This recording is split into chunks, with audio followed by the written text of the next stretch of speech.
भोंगे विरोधी आंदोलनामध्ये 17,000 मनसैनिकांवरती गुन्हे दाखल करणारे उद्धव ठाकरे माफी मागणार का? मनसेच्या संदीप देशपांडेंचा सवाल। 2017 मध्ये झालेले युतीचे प्रयत्न उद्धव ठाकरेंमुळेच अयशस्वी झाल्याचा आरोप। महाराष्ट्र द्रोह्यांसह पंक्तीला बसणारे सुद्धा महाराष्ट्र द्रोहीच संजय राऊत यांचं वक्तव्य। उद्धव ठाकरेंनी कोणतीही अट ठेवली नसल्याचं केलं स्पष्ट। राज ठाकरे उद्धव ठाकरेंच्या टाळी प्रतिटाळीने राज्याच्या राजकारणामध्ये नवी खळबळ। ठाकरे बंधू एकत्र आले तर स्वागतच, फडणवीसांची प्रतिक्रिया। एकत्र आले तर कुणाचं पोट दुखतंय, अजित पवारांची मिश्किली। पुण्यामधील तनिषा भिसे मृत्यूच्या प्रकरणी दीनानाथ मंगेशकर रुग्णालयाचे डॉक्टर सुश्रुत घैसास यांच्यावरती गुन्हा दाखल। सूर्या मणिपाल इंदिरा आयव्हीएफ रुग्णालय सुद्धा पोलिसांच्या रडारवर। मनसेच्या संदीप देशपांडेंचं सरसंघचालक मोहन भागवत यांना पत्र। मराठ्यांचे मागील 200 वर्षातलं उदाहरण देताना तिथे कुणालाही सक्ती नव्हती, मग आता ती सक्ती का? देशपांडेंचा सवाल। राज्य सरकारला सांगून हिंदी सक्ती थांबवण्याची केली विनंती।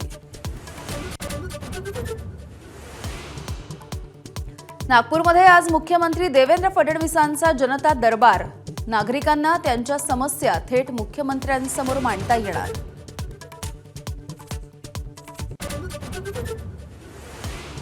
पुढील 1 महिना सुरक्षा दलांच्या कारवाया थांबवा, नक्षल्यांची सरकारकडे पत्राद्वारे गयावया। आमच्याही कॉम्रेड्सना सुरक्षा दलांवरती गोळ्या न चालवण्याच्या सूचना, नक्षल्यांच्या पत्रामध्ये उल्लेख।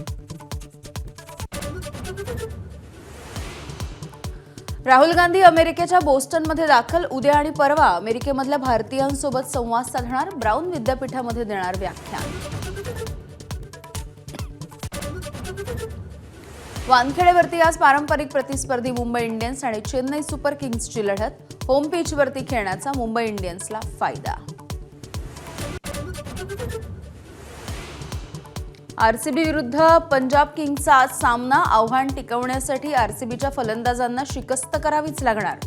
कोहली, सॉल्टसह पाटीदार, लिव्हिंगस्टोन, जितेश शर्मा यांच्यावरती मदार।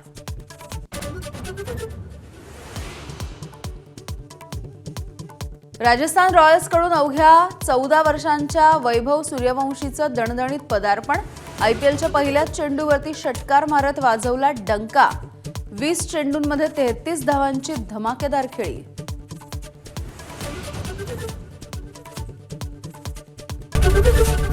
एबीपी माझा, उघडा डोळे बघा नीट।